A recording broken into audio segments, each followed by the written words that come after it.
Hello दोस्तों, स्वागत करते हैं आप लोगों का हमारा इस यूट्यूब चैनल टारगेट वर्दी में।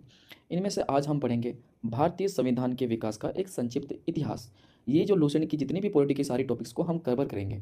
आपको सब्जेक्टिव वाइज उसमें पढ़ना है और यहाँ पे एमसीक्यू को एक बार देख लेना है। ये कंपटीशन एग्जाम के लिए बहुत ही हेल्पफुल होगा। तो हमारा पहला क्वेश्चन है, भारत में ब्रिटिश शासन को नियंत्रित करने का पहला अधिनियम कौन सा है? तो इसका जो आंसर होगा ऑप्शन सी, रेगुलेटिंग एक्ट। उसके बाद हमारा क्वेश्चन नंबर 2 है, रेगुलेटिंग एक्ट किस वर्ष पारित हुआ था? तो ये पारित हुआ था 1773 में। रेगुलेटिंग एक्ट 1773 के अंतर्गत किस पद का सृजन हुआ? तो इसमें गवर्नर जनरल पद का सृजन हुआ। पीट्स इंडिया एक्ट किस वर्ष लागू हुआ था? तो पीट्स इंडिया एक्ट 1784 में लागू हुआ था। पीट्स इंडिया एक्ट ने किस संस्था की स्थापना की? तो इसने स्थापना की बोर्ड ऑफ कंट्रोल की। किस चार्टर अधिनियम ने कंपनी की व्यापारिक एकाधिकार समाप्त किया?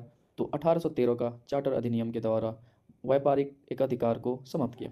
भारत के गवर्नर जनरल किस अधिनियम में बना? तो भारत का गवर्नर जनरल किस अधिनियम के तहत बना? 1833 का अधिनियम के तहत बना। विधायी और कार्यकारी शक्तियों का पृथक्करण किस अधिनियम में हुआ?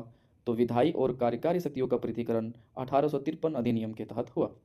कंपनी शासन का अंत किस अधिनियम से हुआ? तो 1858 का अधिनियम के तहत कंपनी शासन का अंत हुआ।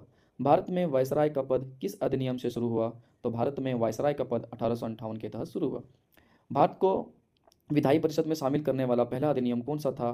तो 1861 का अधिनियम के तहत भारतीय परिषद अधिनियम 1892 की मुख्य विशेषता क्या थी? तो भारतीय परिषद अधिनियम 1892 की मुख्य विशेषता क्या थी? तो बजट पर चर्चा। मार्ले मिंटो सुधार किस अधिनियम से संबंधित है?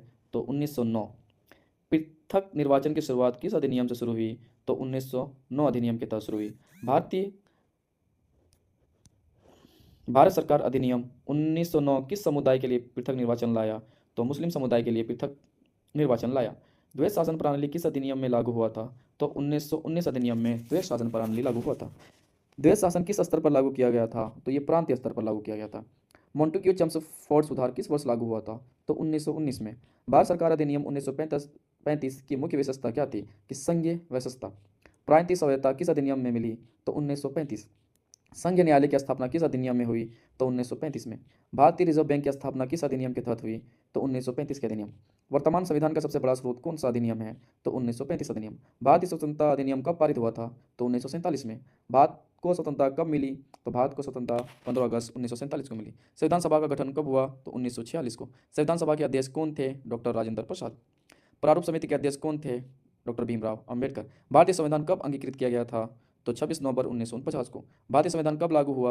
26 जनवरी 1950 को। भारतीय संविधान दिवस कब मनाया जाता है? 26 नवंबर को। भारतीय संविधान विश्व का कैसा संविधान है?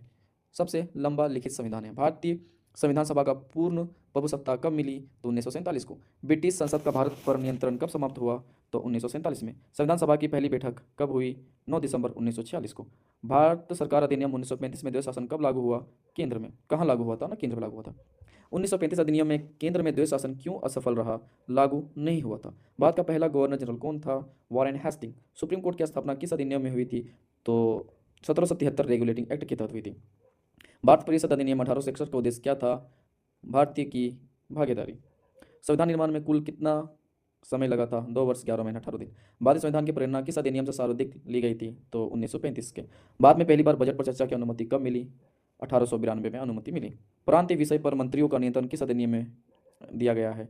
तो ये 1919 में। 1919 अधिनियम में विषय को किस रूप में बांटा गया है? आरक्षित, हस्तांतरित। भारत सरकार अधिनियम 1935 में कितनी सूचियाँ थी? इसमें 3 सूचियाँ थी। संघीय सूची, प्रांत सूची, समवर्ती सूची की अवधारणा कहाँ से आई? तो ये 1935 से आई। भारतीय संविधान का स्वरूप कैसा है? भारतीय संविधान का स्वरूप कठोर और लचीला दोनों है। भारत में संविधान सभा की मांग सबसे पहले किसने की थी? तो ये सबसे पहले एम एन रॉय ने की थी। भारतीय संविधान का आधार क्या है? तो औपनिवेशिक कानून और लोकतांत्रिक मूल्य।